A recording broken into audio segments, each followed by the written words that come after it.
అద్దం పగిలితే శబ్దం వస్తుంది, కానీ గుండె పగిలితే నిశ్శబ్దమైపోద్ది.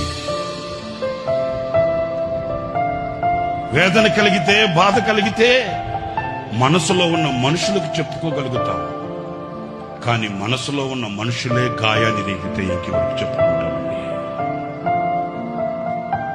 అంటున్నారా నేను చెప్పే మాట?